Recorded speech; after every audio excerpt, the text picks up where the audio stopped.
Welcome back to the Flying Cow Podcast, where we highlight the people, programs, and projects that make Wellington such a special hometown. In our last episode, we explored how Wellington supports and invests in its young residents through our Youth Services Division. Today, we're continuing that theme of community support by focusing on another equally important group, our senior residents.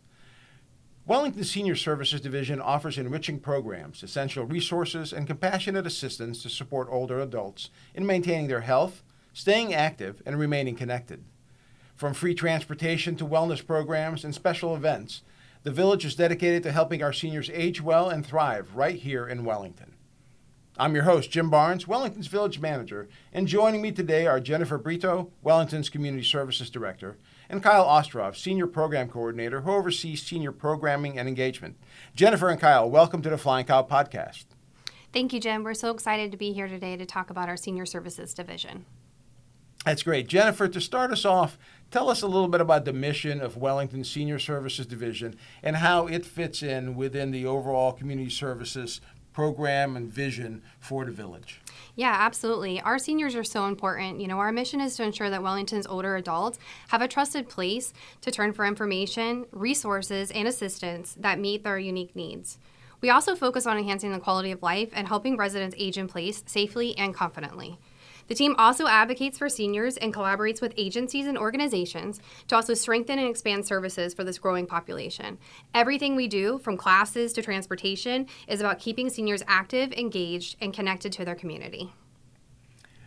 Jenifer, what are some of the ways we've built these partnerships that make all these services you just quickly ran through, and I'm sure there's a lot more.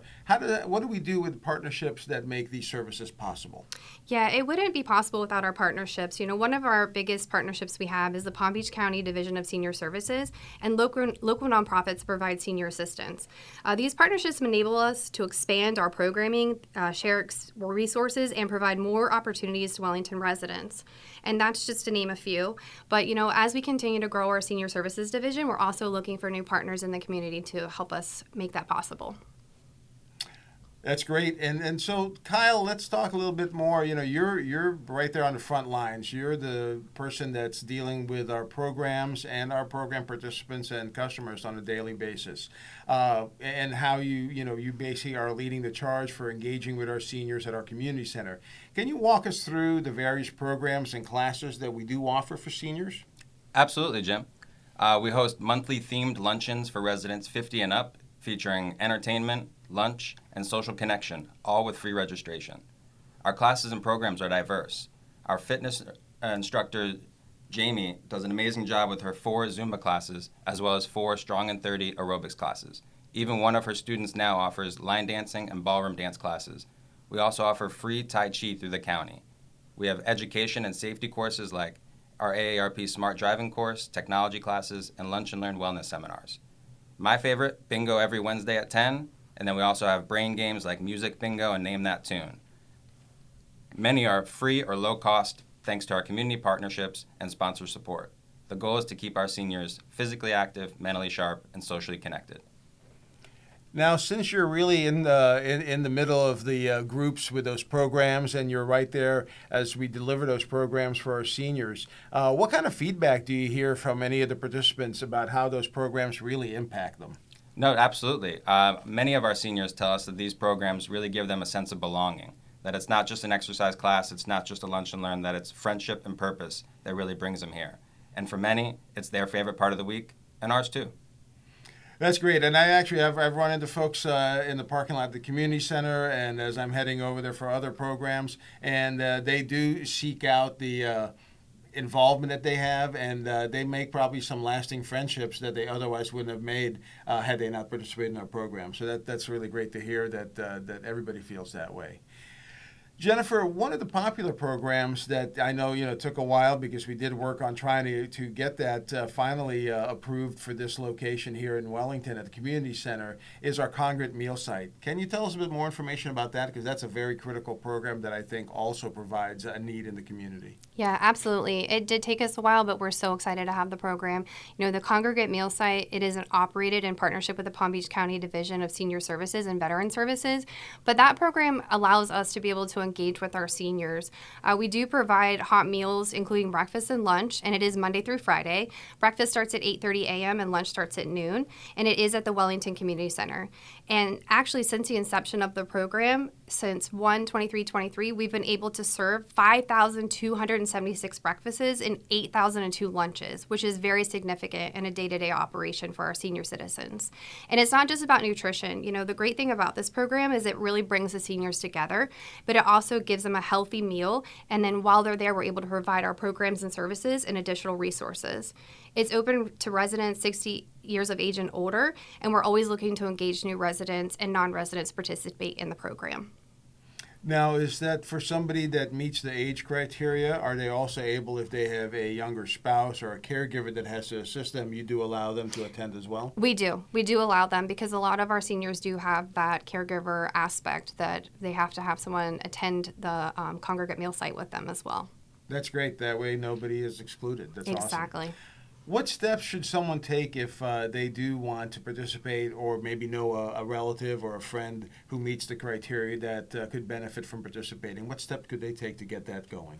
So I would say, you know, obviously they can call us at 561-753-2484, but we're always looking to engage our seniors. You know, we would love for them to stop by the Wellington Community Center where we could give them a tour of our programs and services, show them our senior lounge, along with all the calendar aspects of activities that we have that are available, and really just be able to engage with them and see what they're looking to do. I think that's the most important thing, Jim, is, you know, getting there's the first step, but really just being able to provide those services for them and what really interests them. And then beyond that, like Kyle had alluded to, then they're able to make friends and really develop those relationships. Well, as it relates to that and how they engage with other seniors and participants in our programs, you know, one way that and clearly a key way that they're able to do that is transportation independence. And that's a key component of really having a great independent senior living. Kyle, why don't you tell us a little bit about the Freebee program and how it's helping our seniors in Wellington stay mobile? Absolutely. Freebee is our free on-demand door-to-door shuttle service for residents 55 and older. It helps seniors get to medical appointments, the grocery store, our community events, and anywhere else in Wellington. They can book rides through the Freebee app or calling dispatch directly. We currently operate Monday through Saturday, 8 a.m. to 5 p.m., and it's a huge help for those who don't drive or want a safe, reliable way to get around. So in the short time, I mean, I think we've had it for several months now. In the short time that we've had the Freebee service, can you share what our ridership has looked like and really how it's been received? Definitely. It's been extremely positive. Our seniors love the convenience, and family members even get to feel reassured knowing their loved ones can travel safely and independently. And we are extremely proud to announce that Freebee has completed 13,484 rides since its grand opening in May of 2024. With over 15,000 passengers, from all of those rides completed, the wait time was less than 30 minutes. That's great, and I think definitely you can't emphasize enough the importance of having that mobility independence, particularly when you're a senior, as it relates to really connecting and engaging with friends and other program participants and just the community in general. Yeah, and I think the personal connection is exactly right, Jim. You know, we're able to provide those opportunities where they're able to come to the community center, and that happens to be one of our hot spots for the Freebee rides. And that really ties into all the programs and services that we have within the Village of Wellington. So it's feeding each other, but it's also giving them the freedom to go to the doctor or to also go to the grocery store, to get food. So we're really excited about the program, and I think it really does give not only the residents a peace of mind, but it also gives the loved ones and the community, knowing that the seniors have that support. Kyle, you're the staff liaison, if I recall correctly, to the Senior Advisory Committee. Can you tell us a little bit about that committee and its role in how really that committee works with staff and council in shaping Wellington's decisions about senior services and programs? Of course. The committee is made up of 7 amazing senior residents who advise our village council on issues affecting the seniors. They bring a valuable perspective on what programs, facilities, and policies are most needed to help residents age well in place. Their recommendations help us continuously improve and expand what we offer. Their input ensures our programs reflect real needs, not assumptions. Their insight helps us evolve with the community we serve. That's great. And that committee's been around a while, and it's important, I think, that, just like the rest of our other boards and committees, that we have a committee that is really, they are some of our same program participants. They're some of the folks who are deciding, what are great programs to attend and that type of thing. And they're at the same time giving us some advice on what they'd like to see going forward. So that's a great way to utilize the information we have to give us some we'll call it inside information as to what really our seniors need and want. So that's great. Jen, how about a little bit, we do a lot of different events, as you mentioned earlier, and some are very senior-centric and senior-focused. Talk to us a little bit about a senior health fair that really has grown since, in the last several years, has really expanded in not only the offerings, but also just the available information that's provided, as well as really the attendance. So tell us a little bit about that and what's happened over the last few years. Yeah, absolutely. We started this several years ago, and it really has grown, Jim. We're looking to not only engage, like we said, with activities, but also health-minded as well. A lot of seniors love to come to the health fair because it is senior focused, but it also provides them the resources that they need within our community, and that's where we partner with a lot of our community partners. Seniors can meet with healthcare providers, they can attend workshops, they can also learn about resources, and their favorite part, win prizes. We're always looking to engage them and we do provide breakfast and lunch as well at this event. And the dozens of vendors that participate, we are continuing to grow that. We're looking to engage more businesses that actually have the resources that the seniors need.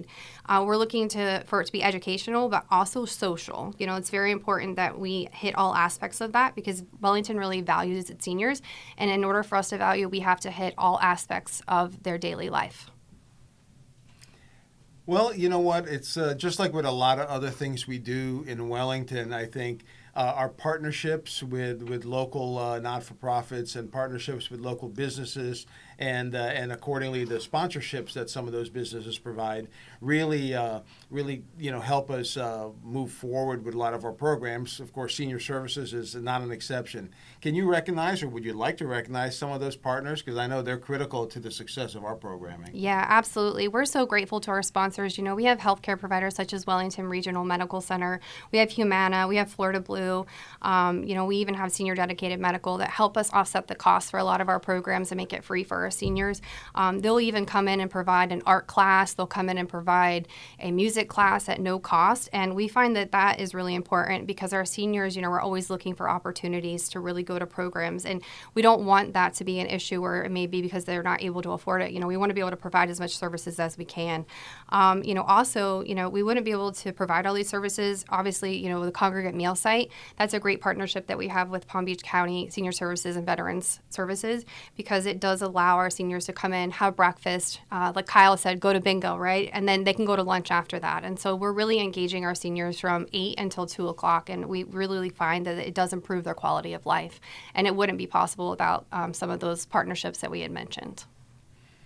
That's great, and kind of seeing how the senior programming is scheduled and set up throughout the community center brings one thing to mind that I know we've talked about in the past and has been a subject that's been discussed probably since before this existing community center was constructed. And that's the fact that while we have village facilities like the community center, we really don't necessarily have a youth center or a senior center. What you end up having with this community center is a multi-generational facility. Can you just spend a couple of minutes maybe discussing how you balance all the programming, seniors, youth, the public, rentals, and that type of thing in a facility like that, and still have everybody feel that building is for them? Yeah, absolutely. That was one of the biggest challenges, because it is a place where we have to look at, we might have a wedding that's booked or we might have a baby shower, but in the morning, we've got senior bingo and we have cards. And I would say, the team works really closely together to make sure that everything that overlaps makes sense, right?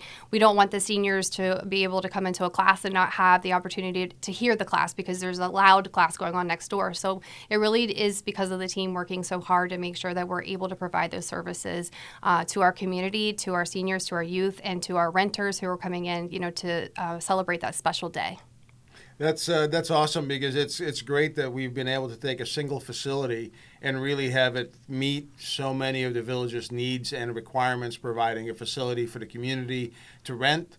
So that they don't have to go far from home if they need a special event or have a special event or a remembrance that they'd like to schedule. It allows our seniors a place, as you mentioned, for recreation, but also community and connection and engagement, and ultimately, a place that's also close to home for our families, that where they can bring their children for programs, whether it's dance or music lessons or other types of recreation and educational programming. So I'm sure it's not easy, and you and your team, Kyle and Heather, Ian, and the rest of the crew at the community center do a great job balancing all that. So that's great.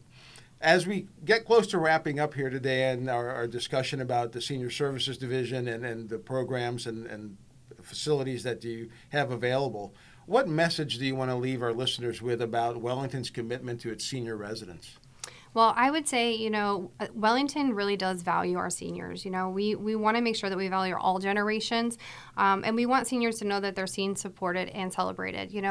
When the seniors are there, the building is a totally different atmosphere. We want to make sure that they come in, they feel like they're welcome. It's a very friendly atmosphere, but we also want them to come and stay with us all day, and be able to have that support system, because for us, it is important that they have a place to go and they have friends and they have support. So I would say that that's the most important thing that I could send a message to our seniors. If you're not with the community center, you're not with our programs, we would love for you to join us and join all the wonderful programs and events that Kyle's able to put on for our senior population. Kyle, what about you? You're front and center, right in the middle of offering these programs and oftentimes even conducting them. So what is that? What do you think really is Wellington's commitment, and how can you maybe explain that to somebody, what our commitment is to our senior population? No, absolutely. Our goal is to truly keep our seniors connected, and not just to each other, but to resources and to their community. We want aging in Wellington to mean aging well. That probably really encapsulates everything that we want to do for our senior population, our senior community, is that, we appreciate the fact that we have seniors and residents that want to age in place and remain here in their great hometown. And to do that, you just don't want to exist and you just don't want to survive. You want to age well, and you want to age with your community and engage with your friends and neighbors and other residents and customers at the same time. So that's awesome. Jenifer and Kyle, I can't say it any better. I think you guys really, knocked it out of the park in terms of trying to really convey to our listeners how what we do for our seniors, how we accomplish that with the space we have, with the facilities we have, with the programming that we have. And really just want to thank you for joining me today, but really more so for the incredible work you and your entire team does every day, and how much you can accomplish with the team you have and the facilities you have, trying to bring in partnerships and with the county, partnerships with businesses, and partnerships with our community partners and not-for-profits. That's great.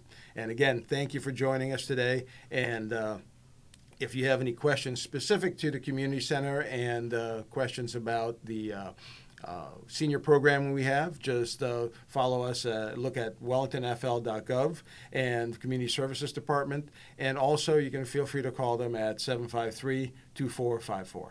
Again, for our listeners, if you'd like to learn more information about senior services, just to clarify again, wellingtonfl.gov/seniors, or call the Wellington Community Center directly. As always, be sure to subscribe and turn on alerts so you never miss an episode of our podcast. Until next time, I'm Jim Barnes, thanking you for tuning in to the Flying Cow Podcast, where community takes flight.